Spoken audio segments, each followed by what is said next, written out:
Olá, amigos produtores rurais. No programa de hoje nós vamos falar um pouco de manejo pós-desmama. Eu estou aqui, tem um lote ali atrás de bezerros que foram desmamados alguns dias atrás, já adaptados, já pastando, né? E a gente vai falar um pouco desse pós-desmama. Por que é importante esse pós-desmama? Pelo menos no Brasil central, né, na grande parte do Brasil, do centro-oeste brasileiro, as desmamas ocorrem no início do período seco, ou seja, abril, maio, junho, onde você vai ter um período seco até pelo menos setembro, outubro. É a parte mais difícil do ano, porque as pastagens secam e aí os animais acabam perdendo peso. E esse animal você está acabando de retirar da mãe e às vezes você desmama bem com 200, 220, 250 ou até 300 quilos, né? E esse animal não pode chegar lá no final, depois de 5 meses, lá no final de outubro, pesando menos do que daquela desmama, ou pesando igual, né?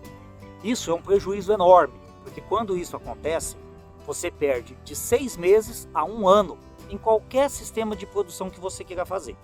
Se você ia abater um boi de 24 meses e você teve essa perda na primeira seca, com certeza esse boi vai ser abatido só aos 30 meses, aos 36 meses.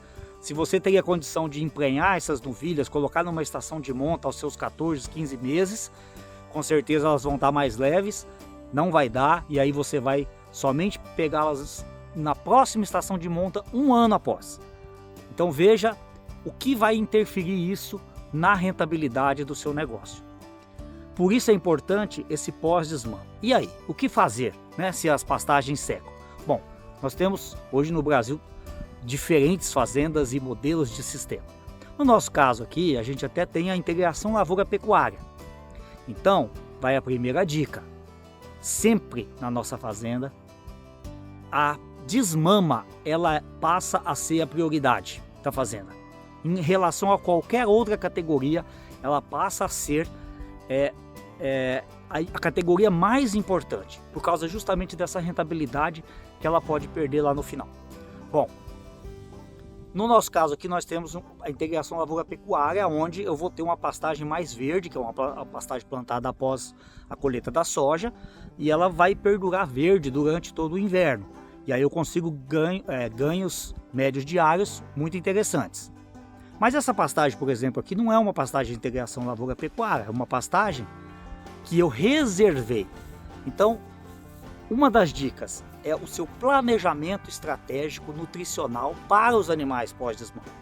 Se a minha fazenda vai secar, ou se não vai secar, eu posso contar com uma chuvinha no inverno, mas eu tenho que reservar. A gente sabe quantos animais você vai desmamar e que época você vai desmamar. Então, reserve essa pastagem, faça o seu cronograma e o seu planejamento nutricional.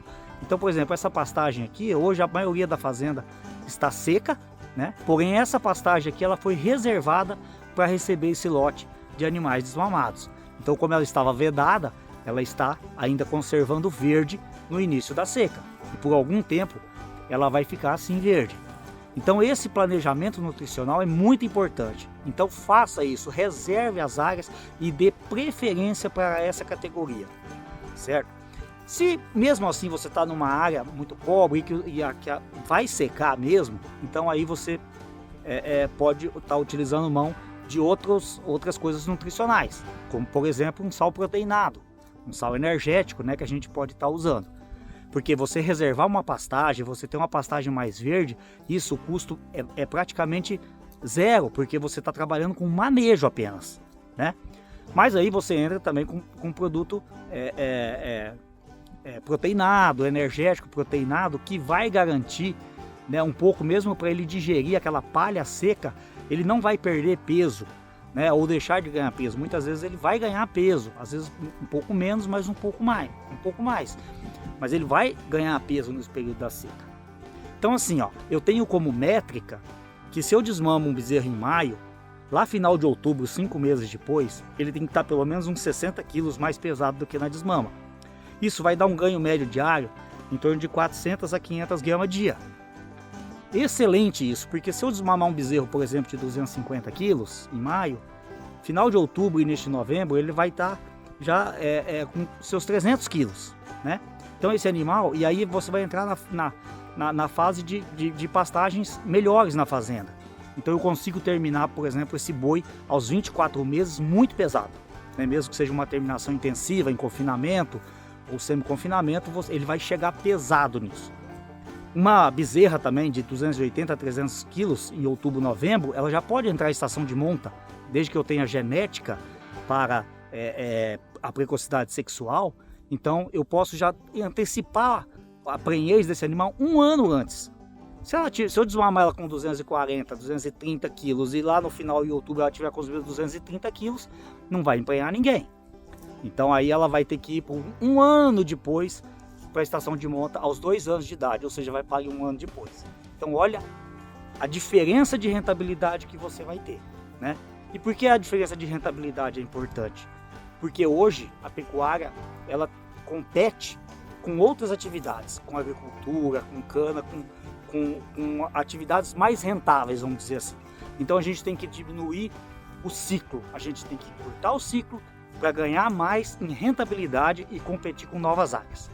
Gente, muito obrigado então, até a próxima. Nos acompanhe nas nossas redes sociais, na Associação do Novilho Precoce e nas redes sociais da Fazenda Cachoeirão. E viva o agro brasileiro!